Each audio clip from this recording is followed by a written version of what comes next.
We recently went camping in the Mojave Desert, California. And while we were there, we encountered some very strong winds.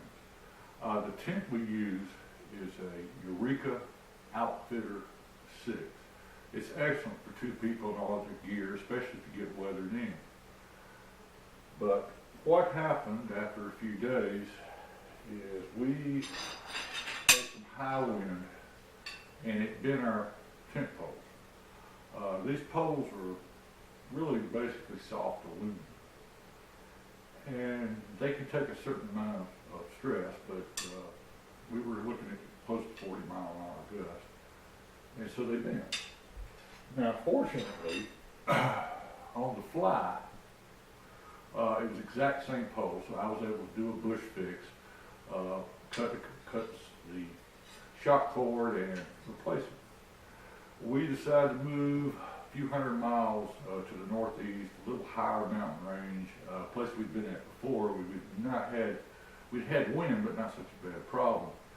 And we did, and the weather caught up with us, and it started bending again, pretty much cutting the trip short. So I found that Eureka is pretty famous for outfitting expeditions and such. They've been around a long time. They have these poles available. You just have to call them. But rather than repeat the same thing again, I thought, well, this is a car tent. This is not a backpacking tent. I figured out a way that these could be reinforced so it would never happen again.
Now it's time to glue the steel inserts in. We'll be using a flexible cement called Ply Bond 25. It's kind of like rubber cement.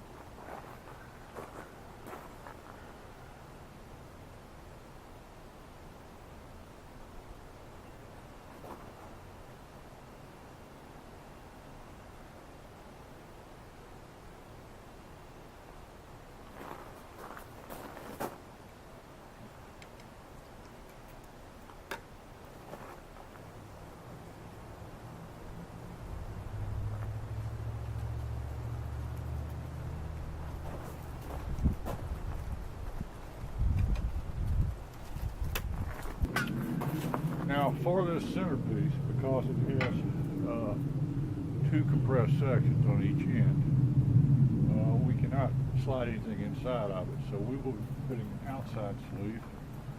This is stainless steel, and we'll be gluing it onto the outside.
One thing that helps to cure the glue, you can sit your oven on its lowest setting. This one goes down to 170 degrees.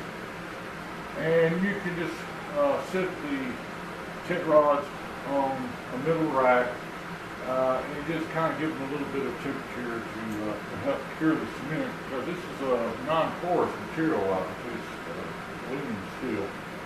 So it takes a little while to dry out, but you can speed it up by a day or two. Just simply by drying with some temperature applied. So everything worked out great as far as the steel inserts in the tent poles. And now what we needed to do is I found these little copper washers that mic out perfect for putting on the ferrule on the end of the shock cord.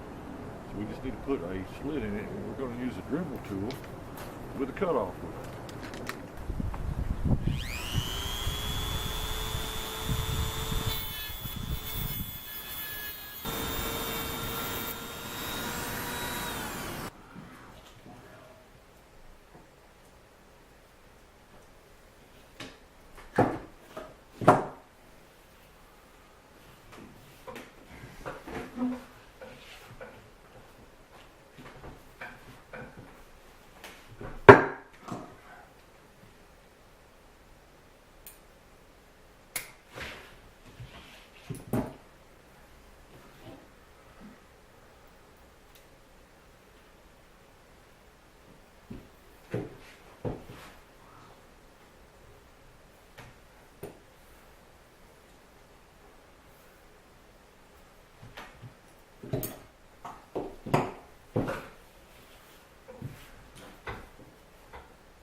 If you made it to the video this far, one question that probably anyone would ask is, well, what about flex? We're dealing with aluminum poles, which are designed to have a certain amount of flex, but also have a stress limit where they actually bend. Because we are putting 1/2 inch outside diameter into a 5/8 inch outside diameter pole, and the wall thickness is not that great. Plus, we are using a flexible cement, very similar to rubber cement, a little more sophisticated. We have our flex in our 4 tent poles. This one here, which you can just tell clearly by the weight, has a steel reinforcement, and the other is, it does not. And as you can see here, we have a nice amount of flex. The steel only acts as kind of a stopgap under extreme wind gusts where, no, it's not going to bend any further.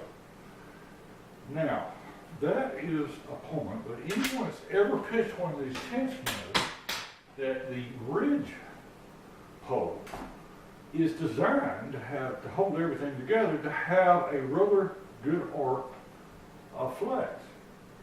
Now, what we have here, as you can see, is a brand new pole, and this is one that was out in the Mojave Desert under high wind.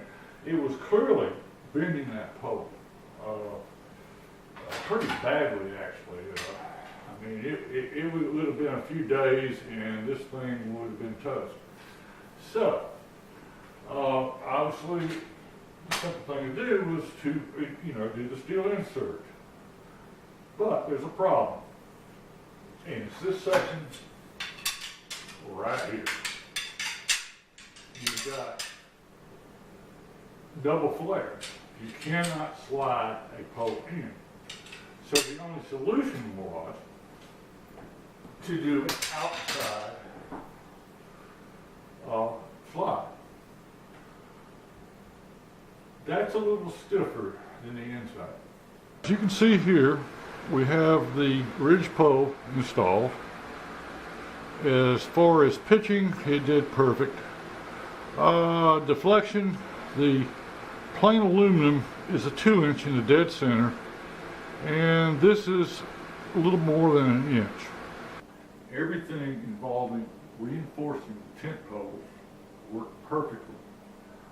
Even the ridge pole, which I was concerned about at first, having more bend to it, was quite stiff, and it pitched just perfect. So I appreciate you watching this video. I will have a list of materials used.